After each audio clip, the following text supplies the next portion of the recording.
Madame, Monsieur, bonjour. Je suis très heureux de vous retrouver sur Télé Sud pour votre édition de la mi-journée et à la une de ce mercredi 23 novembre. Le sommet d'Accra qui a débuté hier dans la capitale angolaise avec 7 dirigeants africains et plusieurs dirigeants européens pour renforcer leur coopération dans la lutte contre les violences djihadistes. Au Mali, la junte a annoncé lundi soir qu'elle interdisait les activités de toutes les organisations non gouvernementales financées ou soutenues par la France, une décision aux lourdes conséquences pour des milliers de Maliens. Et nous reviendrons également sur la rencontre mardi entre le président sud-africain Cyril Ramaphosa et le roi Charles III, une visite historique à laquelle l'urgence climatique s'est invitée quand le président sud-africain a exhorté les pays riches à aider les pays vulnérables face au changement climatique. Et on débute donc cette édition à Accra, au Ghana, où je vous le disais en titre, 7 chefs d'État d'Afrique de l'Ouest ont débuté hier mardi une réunion avec plusieurs dirigeants européens en vue d'accroître leur coopération dans la lutte contre la propagation des violences djihadistes qui s'étendent aujourd'hui du Sahel aux côtes du golfe de Guinée. Soukaina Skali. Réunis mardi à Accra pour une rencontre avec les partenaires européens, les chefs d'État du Bénin, du Burkina Faso, de la Côte d'Ivoire, du Ghana, du Togo, du Mali et du Niger affichent leur volonté de coopération. L'enjeu, mutualiser leurs efforts dans la lutte contre la propagation des attaques djihadistes du Sahel vers le golfe de Guinée. J'ai l'espoir et la certitude qu'à l'issue de cette conférence inaugurale, nous renforcerons encore notre coopération en faveur de l'initiative d'Accra, afin de lutter contre le débordement du terrorisme de la région du Sahel vers l'Afrique occidentale côtière. Il est dans notre intérêt que nous y parvenions. Les ministres de la Sécurité nationale de ces 7 États de la sous-région s'étaient déjà réunis jeudi dernier à Accra pour y rencontrer des représentants de l'Union européenne, de la Grande-Bretagne et de la France. Notre évaluation indique que le soutien des membres de la communauté internationale sera nécessaire, mais nous restons fermes dans notre engagement à assurer une plus grande partie de la responsabilité requise, tout en engageant des partenariats internationaux qui sont prêts à respecter notre statut d'initiative locale. Ce sommet se déroule dans un contexte de retrait militaire du Sahel de certains pays occidentaux, comme la France, ou le Royaume-Uni qui a annoncé vouloir rééquilibrer son déploiement dans la région sans donner davantage de détails. Les violences djihadistes au Sahel ont débuté en 2012 au Mali et ont fait des milliers de morts et des millions de déplacés. Elles se sont étendues au Burkina Faso et au Niger voisin et menacent désormais les États du golfe de Guinée. Dans le conflit qui oppose la République démocratique du Congo et le Rwanda dans le Nord Kivu, ce mercredi à Luanda, en Angola, un sommet va se tenir avec les 2 chefs d'État qui ont confirmé leur présence. L'espoir de ce sommet est de donner un nouvel élan aux pourparlers afin de parvenir à une désescalade entre les 2 pays à travers le plan de paix pour l'Est de la RDC. Au Mali, au moins 11 personnes ont été tuées dans une attaque par des terroristes présumés contre un camp de déplacés dans la commune de Kagui, à une dizaine de kilomètres de Gao. Une attaque qui serait due à un règlement de compte, selon le commandant de l'opération Maliko, le colonel Famouké Camara. Et on reste au Mali où les ONG financées par la France se sont vues interdites d'intervenir auprès des populations en détresse par la junte malienne.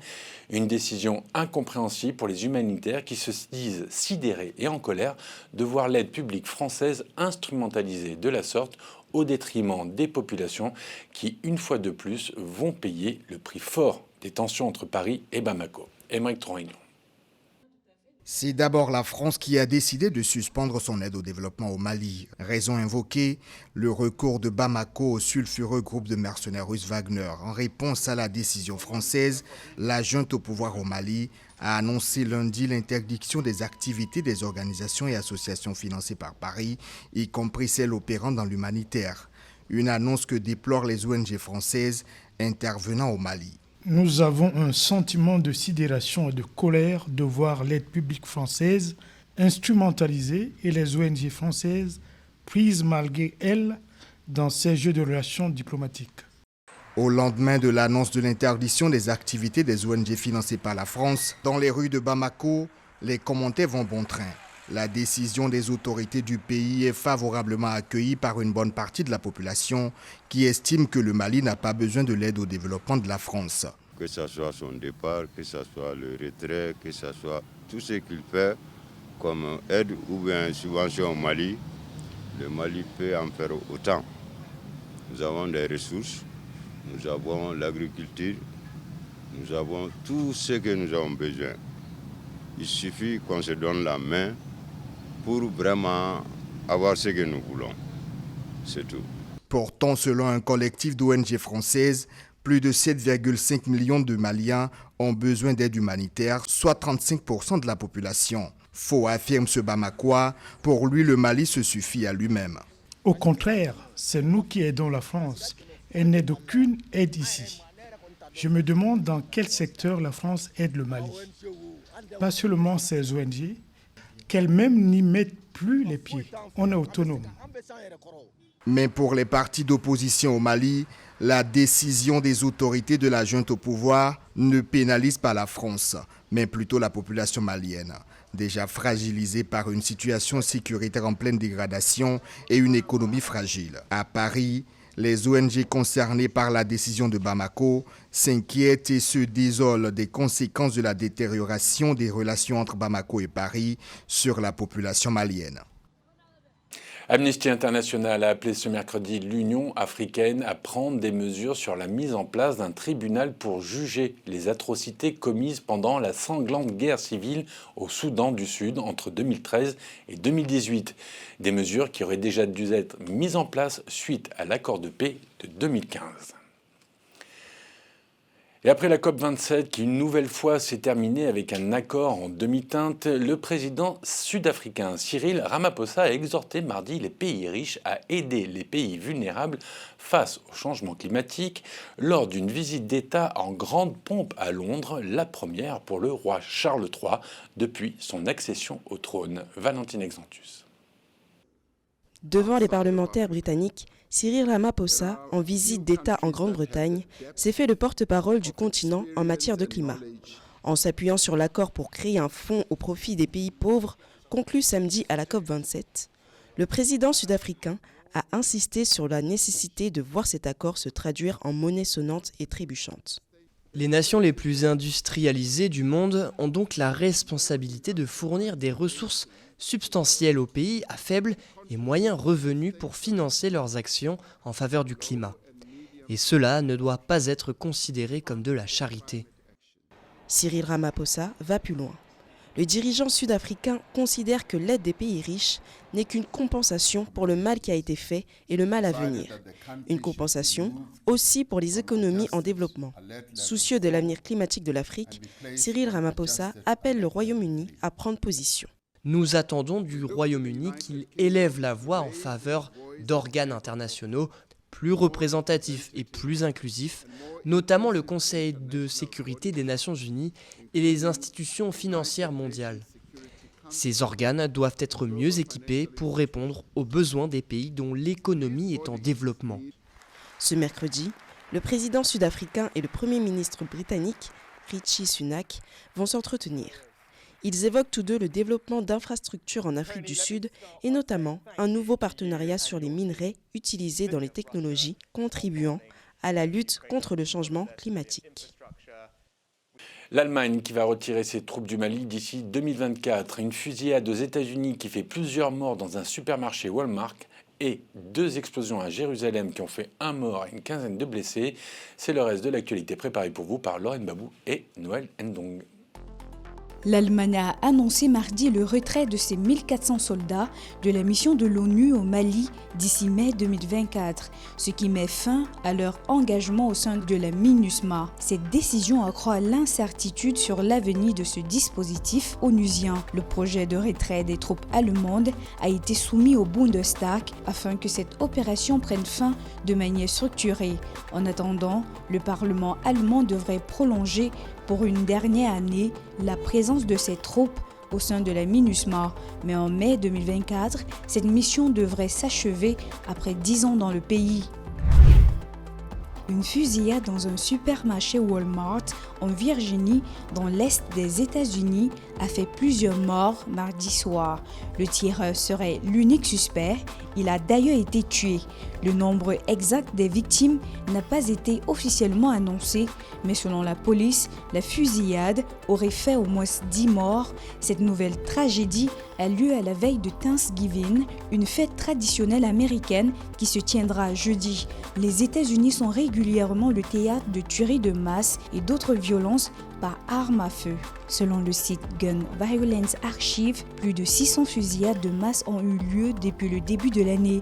La question du contrôle des armes reste toutefois politiquement sensible. Le Congrès demeure réticent à durcir la législation dans ce domaine.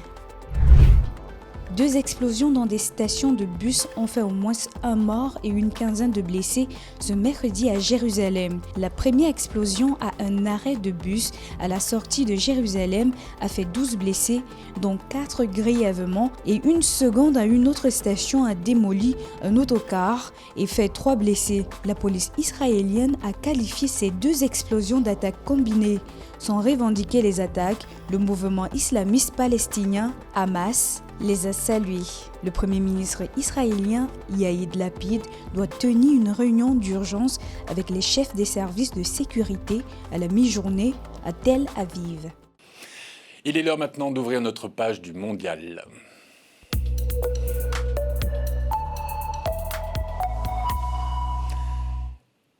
Avec un premier résultat dans le groupe F, le match nul entre le Maroc et la Croatie. Le Maroc de Walid Regrahi face au vice-champion du monde, les Croates de Luka Modric.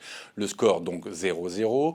Autre match du groupe F aujourd'hui, c'est la Belgique face au Canada, mais également des matchs dans le groupe E, considéré comme le groupe de la mort, à savoir l'Allemagne face au Japon, suivi de l'Espagne face au Costa Rica. Hier soir, la France, championne du monde en titre, a régalé avec 4 buts dans le match qui les opposait aux Australiens. Alors si la bande à Deschamps a eu du mal à rentrer dans la compétition en se faisant cueillir à froid avec un but des Soqueros dès la 9e minute, Adrien Rabiot de la tête a permis aux Bleus de revenir dans la partie avant le doublé d'Olivier Giroud et le but de la tête de Kylian Mbappé. Et on regarde en détail le tableau de ce groupe D, avec la France donc qui prend 3 points et la tête du classement, suivi de la Tunisie et du Danemark, 1 point, qui se sont neutralisés donc sur le score de 0-0, et l'Australie en 4e position avec 0 point. Les prochaines rencontres de ce groupe opposeront samedi la France au Danemark et la Tunisie à l'Australie. La journée d'hier a surtout été marquée par l'exploit de l'Arabie Saoudite victorieuse de l'Argentine de Lionel Messi. Une victoire improbable qui a même amené le roi Salman d'Arabie Saoudite à décréter un jour férié ce mercredi. Et on va revenir sur cet exploit qui a quand même surpris le monde du foot avec Valentine Exantus. Au coup de sifflet final, des cris de joie chez les supporters saoudiens. L'Arabie Saoudite, qui affrontait l'Argentine, l'une des équipes favorites de son mondial 2022, s'est imposée 2-1 pour leur premier match de la compétition. 51e au classement FIFA, les hommes d'Hervé Renard ont réalisé un véritable exploit en battant la 3e équipe du classement FIFA. Oui, ça arrive parfois en football. C'est rare. Il faut que toutes les planètes soient alignées dans le bon sens pour que ça puisse arriver. Comme je disais précédemment en anglais, on peut faire peut-être le match 10 fois et 9 fois on ne va pas le gagner. Ce résultat il restera dans l'histoire de la Coupe du Monde et dans l'histoire de l'Arabie Saoudite pour toujours. Du côté des Argentins, l'heure est à la désillusion. Certains supporters regrettent que les joueurs de l'Albi Céleste aient manqué d'humilité. Je l'ai trouvé un peu tiède, l'équipe d'Argentine, et nous les avons sous-estimés. Malheureusement, cela n'a pas fonctionné pour nous. La première mi-temps, comme je le disais, nous pouvions gagner 3-1, 3-0. Nous les avons un peu trop sous-estimés, et ils nous ont dominés en deuxième mi-temps. Écœurés, d'autres supporters argentins ont du mal à cacher leurs émotions, teintées de colère. Je me sens très triste, vraiment. Je ne sais pas, je pensais que nous allions... Le match a commencé de façon si euphorique, avec tant d'envie de gagner. Et tout à coup, le match a basculé. Et en dehors du fait que je n'y connais pas grand-chose au football, c'est comme l'émotion d'être argentin, de sortir pour faire la fête. Une fête gâchée pour les supporters argentins. Mais pour les héros du jour, des heures après le coup de sifflet final, l'euphorie n'était toujours pas retombée dans le camp saoudien. Un véritable exploit. Et la magie du football, enfin la magie du mondial, c'est aussi ces indigènes mexicains qui ont commenté dans leur langue maternelle les matchs de l'équipe nationale, la possibilité pour eux de faire entendre toute la diversité des langues du pays et de rallier un public toujours plus large.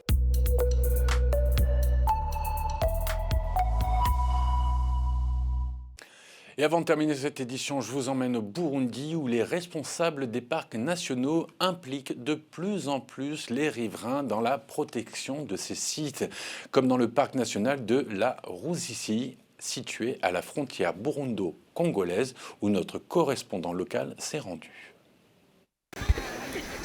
Machette à main, ces femmes sont déterminées à désherber les alentours du célèbre parc Ruzizi du Burundi.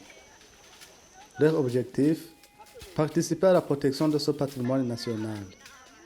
À l'initiative des responsables du parc, elles ont été formées pour la cause. Les femmes, nous avons répondu massivement pour protéger notre parc. En fait, de tels travaux ont été récemment initiés et nous sommes là pour entretenir les sentiers des touristes. Nous sommes plus de 200 personnes. Si les femmes sont en première ligne de ces travaux communautaires, les hommes riverains du parc ne sont pas moins impliqués. Ils se sont mobilisés pour protéger cet espace qui héberge de nombreuses espèces animales contre les braconniers.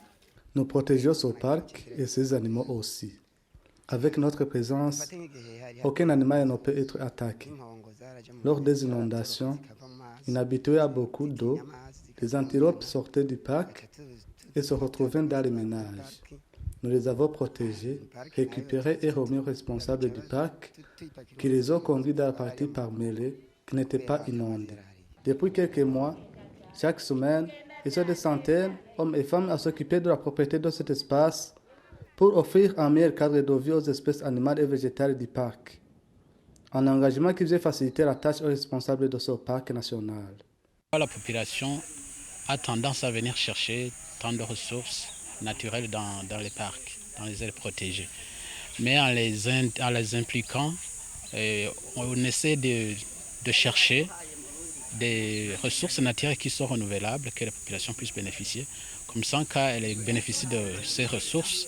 Cette gestion participative du parc donne de bons résultats. Selon Pacifique Inina Hazwe, le gestionnaire en chef du parc national. Elle a permis de réduire considérablement les actes répréhensibles qui y sont commis. C'est beaucoup bénéfique parce que ce genre de gestion, on l'a fait dans cette partie du parc, comme le secteur Delta. On voit que depuis qu'il y a donc cette activité, cette gestion participative, on voit que les infractions diminuent sensiblement par rapport au secteur palméré où on n'a pas encore pu intégrer cette gestion participative. Le parc national de la Ruzizi couvre une superficie de près de 8000 hectares. Il a été créé en 1980 et est particulièrement connu pour ses hippopotames. L'implication de la population riveraine dans la protection du parc à long terme renforcera son attraction. C'est ainsi que se termine ce journal. Je vous retrouve très vite pour une nouvelle édition de la mi-journée sur Télé Sud, bien évidemment. À très bientôt. Bonne journée à tous. Au revoir.